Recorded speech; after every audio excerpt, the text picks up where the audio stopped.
New Thought Society. Education is the most powerful weapon which you can use to change the world. Nelson Mandela.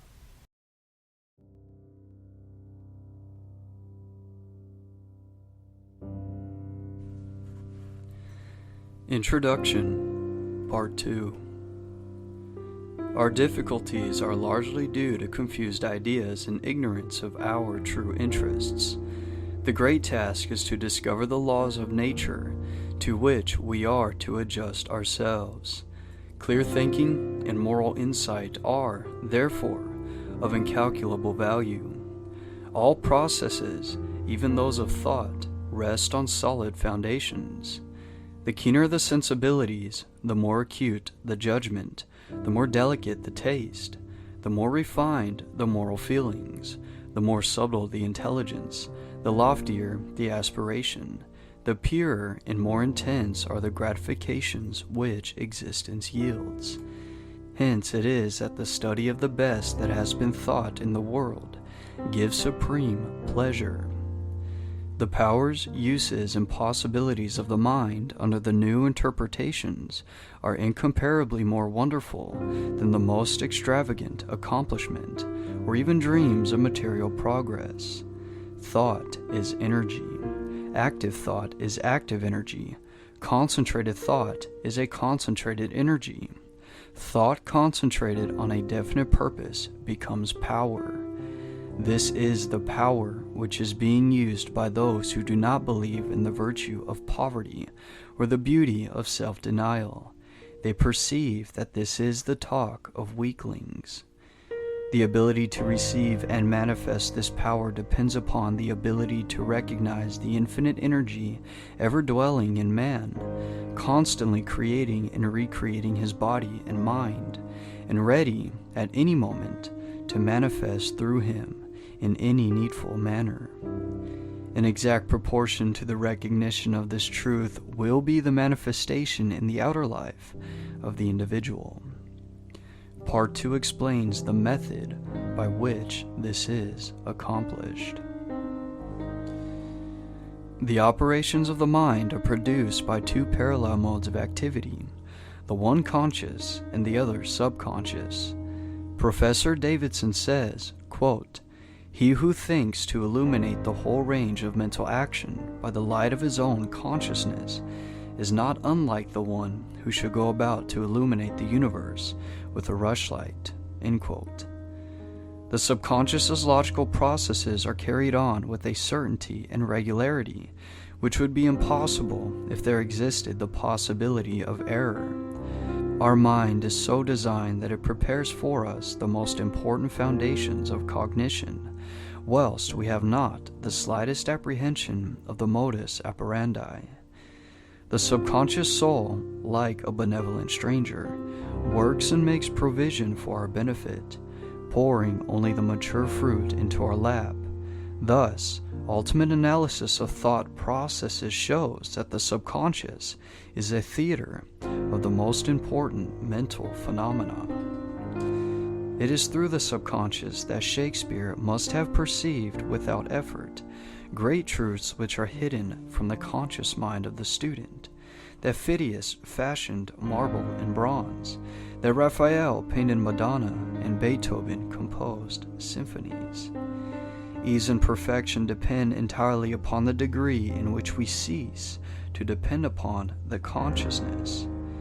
Playing the piano, skating, operating the typewriter, the skilled trades depend for their perfect execution on the process of the subconscious mind. The marvel of playing a brilliant piece on the piano while at the same time conducting a vigorous conversation shows the greatness of our subconscious powers. We are all aware how dependent we are upon the subconscious, and the greater, the nobler, the more brilliant our thoughts are, the more it is obvious to ourselves that the origin lies beyond our ken. We find ourselves endowed with tact, instinct, sense of the beautiful in art, music, etc., of whose origin or dwelling place we are wholly unconscious. The value of the subconscious is enormous. It inspires us, it warns us, it furnishes us with names, facts, and scenes from the storehouse of memory. It directs our thoughts and tastes and accomplishes tasks so intricate that no conscious mind, even if it had the power, has the capacity for. We can walk at will, we can raise the arm whenever we choose to do so. We can give our attention through eye or ear to any subject at pleasure.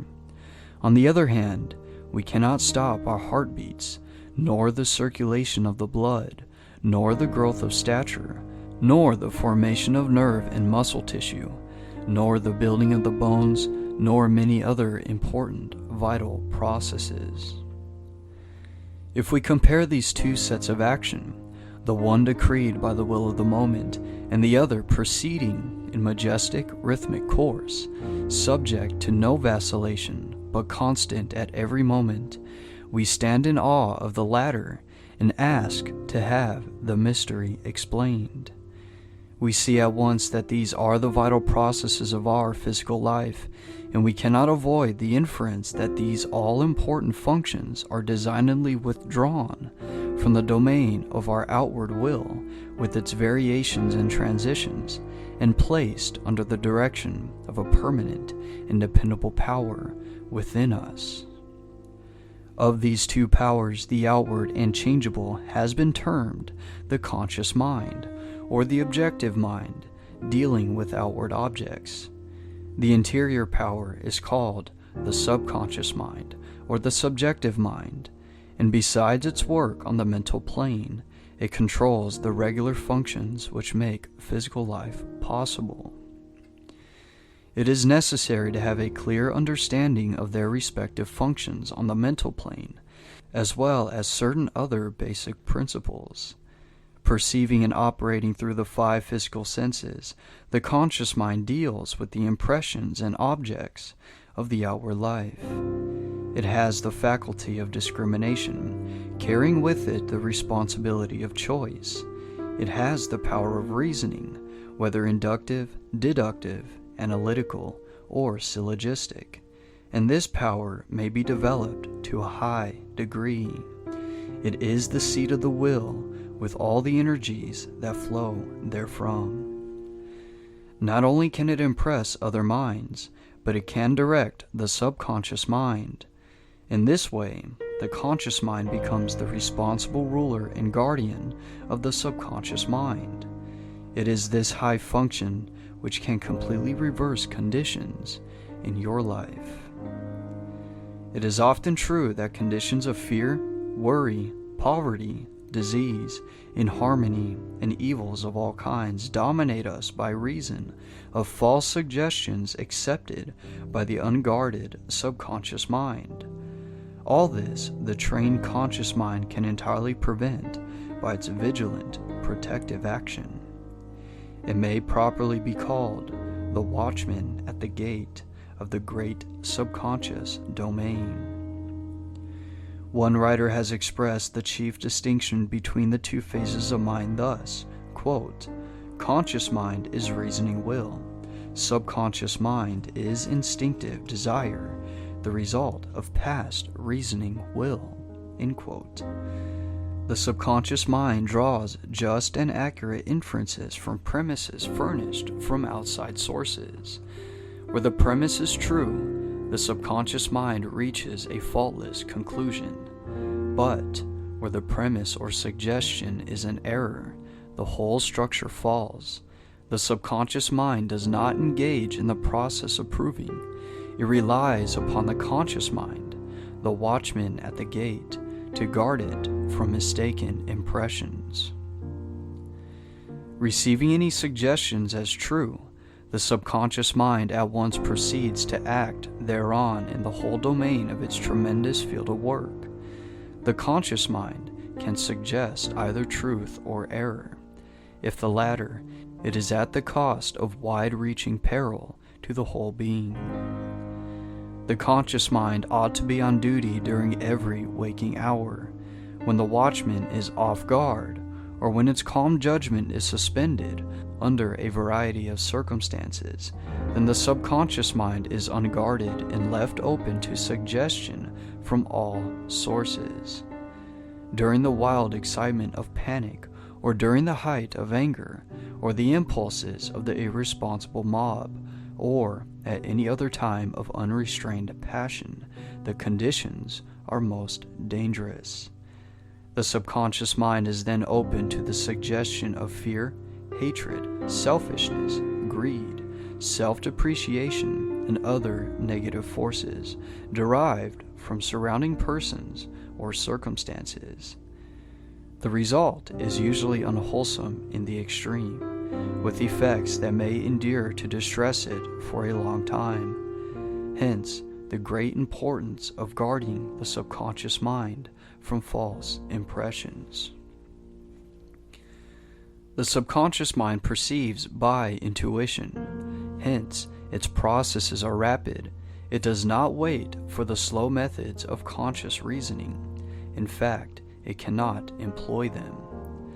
The subconscious mind never sleeps, never rests, any more than does your heart or your blood.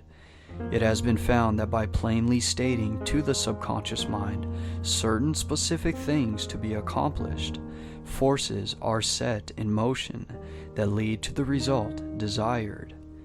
Here, then, is a source of power which places us in touch with omnipotence.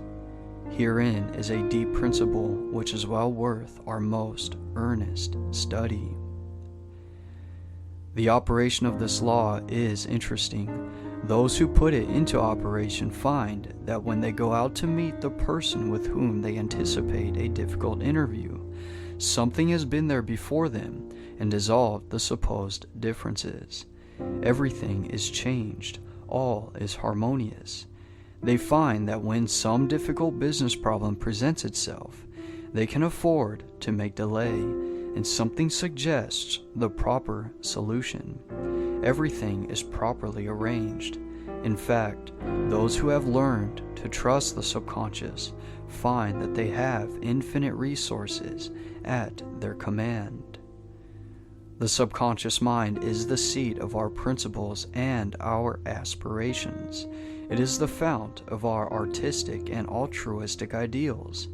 These instincts can only be overthrown by an elaborate and gradual process of undermining the innate principles. The subconscious mind cannot argue controversially.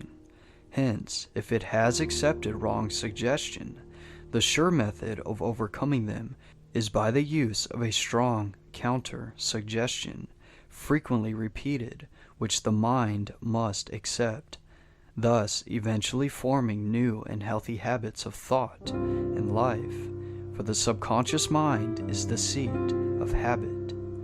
That which we do over and over becomes mechanical. It is no longer an act of judgment, but has worn its deep grooves in the subconscious mind. This is favorable for us if the habit be wholesome and right.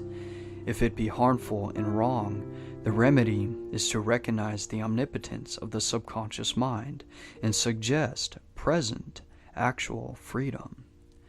The subconscious, being creative and one with our divine source, will at once create the freedom suggested.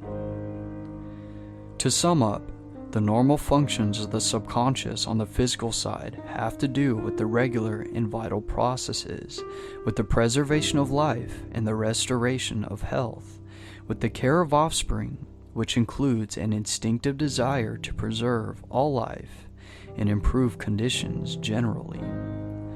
On the mental side, it is the storehouse of memory. It harbors the wonderful thought messengers who work unhampered by time or space. It is the fountain of the practical initiative and constructive forces of life. It is the seat of habit. On the spiritual side, it is the source of ideals, of aspiration, of the imagination, and is the channel through which we recognize our divine source. And in proportion as we recognize this divinity, do we come into an understanding of the source of power. Someone may ask, Quote, "How can the subconscious change conditions?" End quote. The reply is, because the subconscious is a part of the universal mind, and a part must be the same in kind and quality as the whole. The only difference is one of degree. The whole, as we know, is creative. In fact, it is the only creator there is. Consequently, we find that mind is creative, and as thought is the only activity which the mind possesses, thought must necessarily be creative also. But we shall find that there is a vast difference between simply thinking and directing our thought consciously, systematically, and constructively. When we do this, we place our mind in harmony with the universal mind. We come in tune with the infinite. We set in operation the mightiest force in existence, the creative power of the universal mind. This, as everything else, is governed by natural law, and this law is the law of attraction, which is that mind is creative and will automatically correlate with its object and bring it into manifestation. Last week, I gave you an exercise for the purpose of securing control of the physical body. If you have accomplished this, you are ready to advance. This time, you will begin to control your thought. Always take the same room, the same chair, and the same position if possible. In some cases, it is not convenient to take the same room. In this case, simply make the best use of such conditions as may be available. Now be perfectly still as before, but inhibit all thought. This will give you control over all thoughts of care, worry, and fear, and will enable you to entertain only the kind of thoughts you desire. Continue this exercise until you gain complete mastery. You will not be able to do this for more than a few moments at a time, but the exercise is valuable because it will be a very practical demonstration of the great number of thoughts which are constantly trying to gain access to your mental world. Next week, you will receive instructions for an exercise which may be a little more interesting, but it is necessary that you master this one first.